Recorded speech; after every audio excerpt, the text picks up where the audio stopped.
오늘 이 시간 우리에게 주시는 하나님의 말씀 오바댜 11절 말씀이 되겠습니다. 오바댜 11절 한 절에 있는 말씀 한 목소리로 합독하시겠습니다. 내가 멀리 섰던 날 곧 이방인이 그의 재물을 빼앗아 가며 외국인이 그의 성문에 들어가서 예루살렘을 얻기 위하여 제비 뽑던 날에 너도 그들 중 한 사람 같았느니라. 아멘.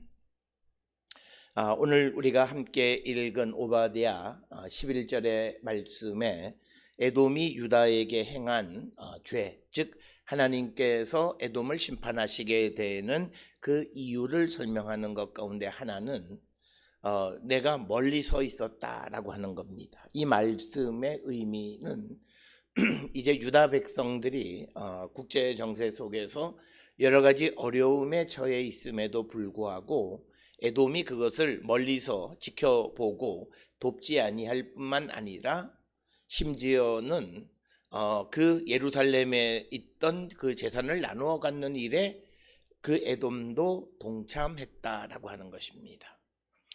오늘 주시는 이 본문의 말씀은 열왕기하 24장 2절의 상황과 같은 것인데 바벨론이 에돔, 모압, 암몬의 부대를 동원해서 같이 연합해서 유다를 공격한다 이렇게 기록되어 있습니다.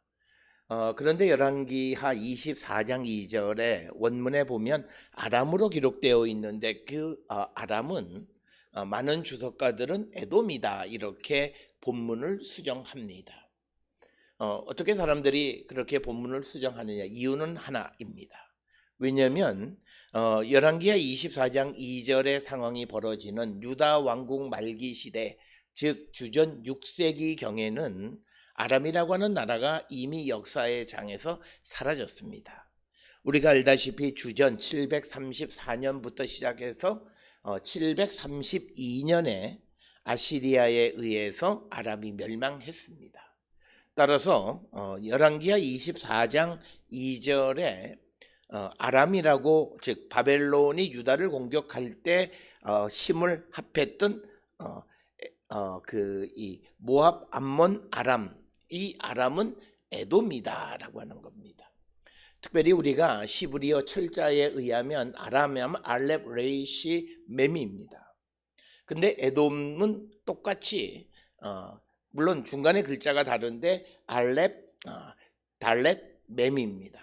거기에 이제 두 번째 자음에 레시와 달렛, 그러니까 R 사운드와 D 사운드가 모양적으로 우리나라의 기역자 비슷하게 되어 있는데 그 기역자가 각도가 있으면 직각으로 꺾였으면 그게 달렛이고 D 사운드고, 그것이 라운드로 꺾였으면 R 사운드, 레이시가 됩니다. 그래서 그것이 아람이라고도 또는 에돔이라고도 이렇게 읽을 수 있다라고 하는 것입니다.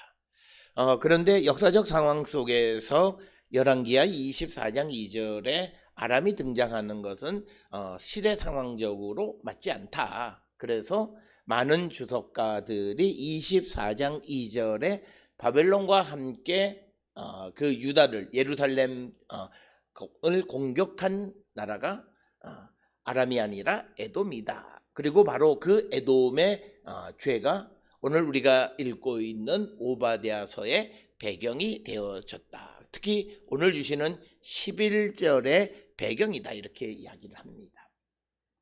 따라서 내가 멀리 섰던 날, 그러니까 너는 에돔이죠. 에돔이 멀리 서 있어요. 그러니까 에돔이 유다와 거리를 둔다라고 하는 겁니다. 이 말씀의 의미는 형제의 나라인 유다가 바벨론에 의해서 침략을 당하고 어려움을 당할 때 또 형제였던 에돔이 도와주지 않고 멀리서 지켜보기만 하고 오히려 거리를 두는 그런 모습을 보여주는 겁니다. 그래서 어려운 가운데 있는 형제를 돕지 아니하고 멀리 떨어져서 지켜만 보고 있는 그런 상황, 그것이 11절에 나와 있는 내가 멀리 섰던 날이다 라고 하는 표현이 되겠습니다. 그러니까 어려운 가운데 있는 자들, 그 형제를 돕지 않고 그 멀리서 자기 지켜만 보는데 그 이유는 하나입니다. 행여나 지금 바벨론에 의해서 침략을 당하고 있는 유다를 도움으로 말미암아 자기들에게 어떤 해가 있지 않을까 하는 자기 이익을 위해서 형제를 돕지 않고 멀리서 거리를 두는 겁니다. 오늘 주시는 이 본문의 말씀에 에돔이 어려운 가운데 있던 유다를 돕지 않은 것이 하나님의 심판의 대상이 된다라고 하는 것은 지금으로부터 한 500년 전에 그 고대 이스라엘 주변에서 일어났던 일로만 우리가 치부할 것이 아니라 오늘을 살고 있는 이 시대에 우리가 우리의 가족 구성원을 그냥 방치하는 행위, 그것 역시 그래서 우리가 흔히 대표적으로 독거노인의 문제라든지 또는 이 인생을 실패한 가족에 대해서 돌보지 아니하는 그런 모습들은 신앙 안에서 하나님의 심판의 대상이다. 그가 지금 비록 좀 괜찮게 살고 있을런지 모르지만 그러나 그는 하나님의 심판을 피할 길이 없다라고 하는 것입니다. 그래서 하나님께서는 자신에게 어떤 해가 될까 봐서 이기적인 생각에 의해서 어려움에 직면한 형제의 나라인 유다를 돕지 않는 에돔을 심판하시듯이 오늘 우리가 살고 있는 이 시대에 여러 가지 이유가 있을 수는 있지만 그러나 자기의 가족 구성원 중 일부를 방치하고 돕지 아니하고 어려운 가운데 있는 이들을 그냥 지켜만 보는 것은 하나님 앞에 바른 모습은 아니다라고 하는 것입니다. 그래서 오늘 주시는 이 본문 역사적 상황 속에서 우리에게 주시는 신앙의 프레임은 우리가 우리의 형제들 혈연적이든 혹은 그것이 우리가 신앙적 형제이든 성경에는 형제가 두 종류의 형제가 있습니다. 하나는 혈연에 의한 형제가 있고 또 하나는 하나님의 뜻으로 모여 있는 믿음의 형제들이 있는데 그것이 어떤 형제이든지 간에 어려움에 직면한 사람들을 모른 척 방치하는 그런 일련의 일들은 하나님의 심판의 대상이다라고 하는 겁니다. 물론 많은 사람들은 나도 어렵다라고 하는 말을 하지만 그러나 자신의 처지에서 자신이 할 수 있는 최선의 노력을 다해서 도우려고 하는 그런 자세를 우리가 견지하는 자들이 되고 그렇게 살아가야 되는데 그렇지 않으면 오늘 11절에 내가 멀리 섰던 날에 그들이 행한 것 때문에 멀리 섰던 것 때문에 하나님이 에돔을 심판하시는 것처럼 여러 가지 이유로 말미암아 우리가 형제를 돌보지 않고 방치하는 그런 자들에 대해서 하나님은 그들을 그냥 내버려 두지 않으신다. 이 사실을 우리가 꼭 기억을 하셔야 되겠고 오늘 주시는 이 본문의 말씀을 통해서 보면 우리가 형제를 방치하는 방식들을 보게 되면 이방인처럼 대하는 것을 보게 되면 첫째는 오늘 주시는 본문 말씀처럼 거리를 둡니다. 행여나 내가 가까이 감으로 말미암아 혹은 도와줌으로 말미암아 내게 어떤 손해가 되어질 것을 두려워해서 일정한 거리를 둡니다. 오늘 우리가 살고 있는 이 시대에도 세상을 살아가면서 인생에서 어떤 실패를 하거나 어떤 어려움이나 환난을 겪게 되어지면 환난을 겪는 사람의 곁에 다가서서 그들의 고난을 같이 해결해 가려고 애쓰는 사람들의 모습은 찾아보기 어렵고 그 다음부터 어려움을 당하는 그 순간부터 손절하고 연락을 끊고 더 이상 관심을 갖지 않는 거리를 두는 모습들, 이것은 하나님 앞에 바람직한 모습이 아니고 거리를 둘 뿐만 아니라 어려운 가운데 굉장히 고생하고 있음에도 불구하고 그것을 돕지 않고 지켜만 보는 겁니다. 오늘 주시는 이 본문의 말씀에서는 바빌론이 예루살렘을 정복하기 위해서 그들이 그 지역의 지형을 잘 알고 있는 요단 동편에 있는 암몬이나 모압이나 에돔의 나라들을 동원해서 유다를 공격하려고 할 때 적어도 에돔의 입장에서는 그 바벨론의 요구를 거절할 수 있어야 돼요. 그래서 우리가 형제의 나라라고 하면 암몬이나 그리고 에돔 그 다음에 모압 전부가 다 형제의 나라입니다. 그렇지만 에돔을 포함한 요단 동편에 있는 세 나라들은 행여나 바벨론의 요구를 거절함으로 말미암아 자기에게 어떤 해가 당할 수 있다라고 하는 두려움 속에서 거리를 둘 뿐만 아니라 어려움을 겪고 있는 가운데에서도 그냥 지켜만 본다라고 하는 것입니다. 그리고 더 나가서 그것까지도 괜찮은데 이제 그 형제를 이 해하고 괴롭히는 사람 편에서 괴롭힘에 동참하는 일을 하기도 한다라고 하는 것입니다. 오늘 우리가 읽은 이 말씀 가운데에서 보게 되면 이제 11절 중간에 이방인이 그의 재물을 빼앗아가며 외국인이 그의 성문에 들어가서 예루살렘을 얻기 위하여 제비 뽑던 날에 너도 그들 중 한 사람 같았느니라. 그러니까 이방인과 외국인이 유다를 공격할 때 그 에돔도 힘을 보태서 그들 중 한 사람 같이 제비 뽑는 날에 같이 있었다. 이것은 철저하게 자기의 정치적, 경제적 이득을 위한 것입니다. 첫째 정치적인 것은 당시 이 고대 근동을 지배하던 바벨론의 그 정치적 입장과 같은 스탠스를 취함으로 자기의 정치적인 안전을 꾀할 뿐만 아니라 또 그 예루살렘을 얻기 위해서 같이 힘을 합함으로 그 예루살렘의 전리품을 나누어 갖는 두 가지 이유 때문에 경제적 또 외교적 정치적 이유 때문에 형제를 괴롭히는 그 원수들에게 힘을 보태는 일을 하는 모습이 오늘 우리에게 보여주는 모습입니다. 오늘 주시는 11절에 보면 이방인과 외국인 두 가지로 기록되어 있습니다. 이방인으로 번역이 되어진 것은 사르라고 하는 말입니다. 이 사르라고 하는 말은 유다에 거주하는 세력, 그래서 그들이 한 세 세대가 지나면 유다의 총회에 속할 수 있는 사람들, 그리고 그들은 시간이 지나면 결국은 유다의 땅을 소유해도 아무런 문제가 생기지 않는 그런 사람들. 그래서 그런 그 사르 이방인들이 그 재물을 빼앗아가는 것. 그 다음에 등장하는 것이 외국인으로 번역된 것은 노크리라고 하는 겁니다. 이 노크리라고 하는 것은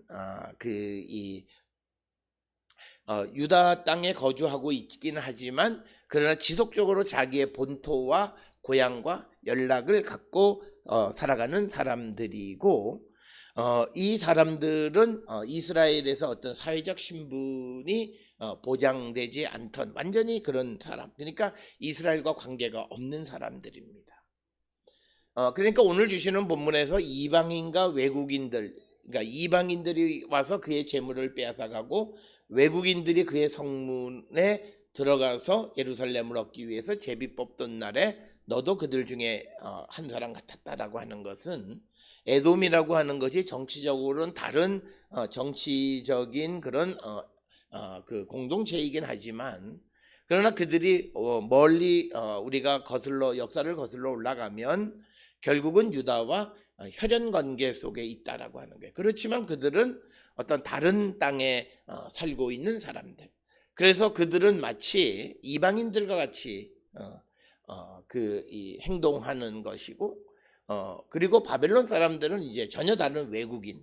그러니까 요단 동편에 있는 사람들은 유다의 입장에서 보면 이방인이 되고 바벨론은 외국인이 된다는 거죠.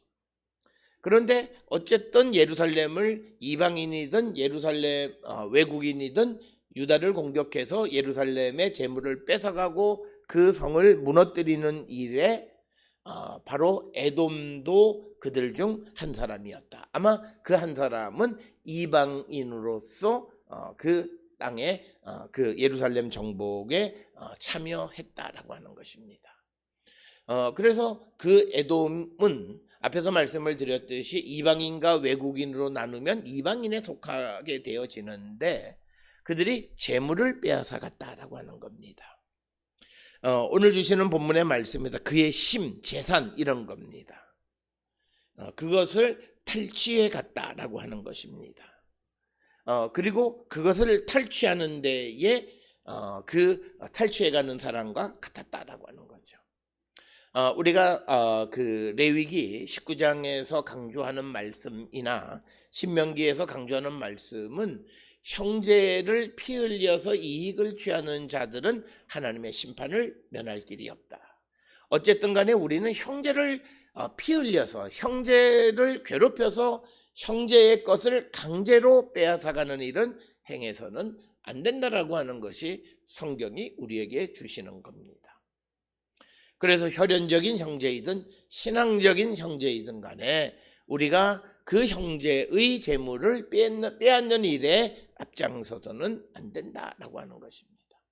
따라서 오늘 우리가 살고 있는 다원화된 그런 시대를 살아갈 때 우리는 우리의 대상이 되는 사람들이 어떤 사람인지 잘 알지 못하는데 그들 가운데에서는 하나님의 백성들이 있다. 오늘 우리가 살고 있는 이 시대의 경제적인 이득을 위해서 그 예수 믿는 사람들이 무슨 뭐 경매나 뭐 이런 것들을 통해서 이득을 취하려고 하는데 성경은 우리에게 만약 그것이 형제의 것이라면 그런 일은 하지 말라라고 하는 것입니다. 그런데 우리는 자기의 이익만 보기 위해서 아무것도 생각하지 않고 남들 다 하는데 뭐 그게 자기 변명이에요. 그러나 성도라고 하는 것은 남들이 다 해도 우리가 하나님의 말씀 안에서 해서는 안 되는 일이 있고 그것을 멈출 줄 아는 것이 성도다라는 거예요. 남이 하는 것과 똑같은 방식으로 오늘 우리가 살고 있는 이 시대의 많은 교회에 무슨 직분을 맡고 있는 사람들 가운데에서 무슨 이자놀이를 한다든지 또는 무슨 뭐 경매를 한다든지 별로 세상에서 뭐 별로 그렇게 권하지 않는 그리고 성경적으로 형제의 눈에 눈물을 흘리는 일을 하는 자들이 많은데 이유는 딱 하나예요. 자기의 이익 때문이에요. 그런 일을 하지 말라는 거예요. 오늘 주시는 본문에서 에돔은 그 일을 했기 때문에 어찌 보면 한 나라로서 에돔은 자기의 국제 정세 속에서 자기의 정치적 안정을 꾀하고 또 그들을 도와줌으로 말미암아서 어떤 이득을 취하는 것이 당연하게 여겨질 수 있지만 그러나 그 대상이 형제일 때는 우리가 그런 결정을 조심스럽게 해야 한다라고 하는 겁니다. 오늘 우리가 살고 있는 이 시대에도 우리가 그 국제 정세 속에서 나라의 이득을 위해서 우리는 어떤 이 협력 관계도 다원화되고 변화되어지는 것을 보게 됩니다. 마찬가지로 고대 시대 때에도 그런 현상을 벌어졌다라고 하는 겁니다. 그래서 에돔이 유다의 멸망을 도와서 그것을 통해서 자기가 어떤 경제적, 외교적, 정치적 이득을 취하는 그런 모습, 그것에 대한 하나님의 심판이 오늘 주시는 본문입니다. 앞에서 말씀드렸듯이 오바댜 10절로부터 14절은 하나님께서 에돔을 왜 심판하시느냐, 그 심판하시는 것 중 하나, 그 이유를 설명하는 것 중 오늘 주시는 이 11절에 있는 말씀은 형제의 어려움을 보고 돕지 아니하고 구경만 할 뿐 아니라 거리를 둘 뿐만 아니라 심지어는 형제의 것을 탈취하는데 형제를 망하게 하는데 힘을 보탰다라고 하는 거예요. 그런 현상은 하나님께서 도무지 용납할 수 없다라고 하는 거예요. 특별히 우리가 예수 그리스도를 믿음으로 하나님의 뜻 안에 살아가는 하나님의 신앙의 공동체, 신앙의 가족이 되어졌을 때도 마찬가지예요. 우리가 하나님의 말씀대로 살아가는, 하나님의 뜻대로 살아가는 자들이에요. 그 하나님의 뜻은 형제가 어려움에 처해 있을 때 그와 거리를 두고 돕지 않는 그런 삶을 살아가는 것이 아니라 내가 할 수 있는 최선을 다해서 돕는 삶을 살아가는 것이 되고, 어려움 가운데 있는 형제를 탈취해서 자기의 이익으로 삼는 것은 하나님의 심판의 대상이 된다라고 하는 것을 우리에게 분명하게 가르쳐주는 말씀이 되겠습니다. 오늘 주시는 이 11절에 있는 이 말씀은 그냥 멀리서 구경만 하던 에돔, 그리고 야곱의 재물을 탈취해 갈 때에 또 그리고 외국 사람들이 외국인들이 성문에 들어가서 예루살렘을 얻기 위해서 제비 뽑던 날에 에돔도 힘을 보태서 그 형제의 나라 유다가 멸망하게끔 힘을 보탠 것은 하나님의 심판의 대상이다라고 하는 거예요. 오늘 우리가 믿음 안에 살아간다라고 말하면서 내가 보여지는 도덕적인 그런 것들은 잘 지키지만, 그런데 이런 관계 속에서 자기의 이익과 반하는 일이 벌어졌을 때 과연 어떻게 행동할 것인가 라고 하는 거예요. 오늘 주시는 본문의 말씀에서 그런 상황 속에서 자기의 이익을 위해서 형제의 아픔과 고난을 모른 척한 것에 대해서 하나님은 심판하신다라고 하는 것입니다. 오늘 우리가 살고 있는 이 시대에 우리가 굉장히 조심스럽게 접근은 해야 되지만, 소위 북한도 인도적인 측면의 지원은 우리가 끊이지 않고 그들을 도와주는 자가 되어야 한다라고 하는 거예요. 그래서 그들이 식량에 문제가 있거나 의료적인 고난 속에 있을 때 우리는 그들이 받든 안 받든 형제로서 그 사명을 감당하려고 하는 그런 자세를 가져야 돼요. 우리가 정치적인 입장으로 놓고 보면 우리를 대적하는 자들을 왜 돕냐라고 쉽게 말할 수 있기는 하지만, 그러나 하나님은 우리에게 아무리 내가 형제로부터 어려움을 당한다 해서 그들을 사지로 몰아넣고 그들의 멸망을 부추기는 일은 용납하지 않겠다라고 하는 것입니다. 어떤 특정한 시대에 어떤 사람들이 결국 북한이나 또는 그런 것에 대해서 그런 입장을 취하는 그런 스탠스를 가졌을 때가 있습니다. 그렇지만 그것이 하나님 앞에는 바람직하지 않다라고 하는 겁니다. 그래서 이것은 우리가 이 땅을 살아가면서 모든 어려움 가운데 있는 형제들을 돕는 일을 게을리하지 말아야 된다라고 하는 것이고, 특별히 우리가 이 땅을 살아가면서 무엇보다도 선을 행하는 데에 정말 적극적이어야 한다라고 하는 거죠. 갈라디아서 6장 9절에 우리가 선을 행하되 낙심하지 말지니 포기하지 아니하면 때가 이르매 거두리라 라고 하는 겁니다. 그러면서 그 갈라디아서 6장 10절에 그러므로 우리는 기회 있는 대로 모든 이에게 착한 일을 하되 더욱 믿음의 가정들에게 할지니라. 예수 그리스도와 연합하고 예수 그리스도를 믿는 자들, 성령 안에 살아가는 사람들의 삶의 모습은 모든 이들에게 착한 일을 행하고 어려운 가운데 있는 이를 돕는 일을 할 뿐만 아니라 믿음의 가정에게는 더욱더 그런 일을 행하는 자가 되어야 한다라고 말씀하고 있습니다. 오늘 우리에게 주시는 그 오바댜 1장 11절의 이 한 절의 간단한 말씀인 것 같지만, 오늘 우리가 살고 있는 이 시대에 가정의 구성원과 연락을 두절하고 어려움 속에 있는 사람을 모른 척하고 돌보지 않는 삶을 살아가는 자들의 그 삶이 하나님 앞에서는 결코 정당하지 않다라고 하는 것, 그걸 우리에게 보여주는 것이고, 그들이 돌보지 않는 것이 자기를 위해서 자기의 상황에서 정당한 것처럼 여겨지지만, 그러나 하나님은 그것을 그들의 죄로 물으셨고 그들을 멸망하시는 심판의 죄몫으로 물으셨다라고 하는 겁니다. 오늘 우리가 주 안에 살아가는 거룩한 하나님의 백성으로서 나의 이익과 또 나를 위해서 우리와 가까이 있는 형제나 또는 가까이 있는 그런 사람들의 고난을 모른 척하는 그런 자들은 아닌가. 사도 바울이 갈라디아 교회에게 주시는 것처럼 우리가 선을 행하되 낙심하지 말고 선을 행하고 기회 있는 대로 모든 이에게 착한 일을 하고 더욱 믿음의 가정들에게 선한 일을 행하며 살아가는 그런 성도가 되어야 함을 가르쳐 줍니다. 오늘 우리가 살고 있는 이 시대에 우리가 세상을 살아가는 사람과의 관계에 있어서 누군가가 어려움에 직면하면 그와 손절하고 모른 척하고 나만 생각하는 그 모습을 하나님은 지켜보고 계시다. 그리고 결정적인 순간에 그것이 하나님의 심판의 원인이 된다는 사실을 기억하고 우리는 기회 있을 때마다 모든 사람들에게 선한 일, 착한 일을 행하는 거룩한 하나님의 백성들이 다 될 수 있기를 주의 이름으로 축원합니다.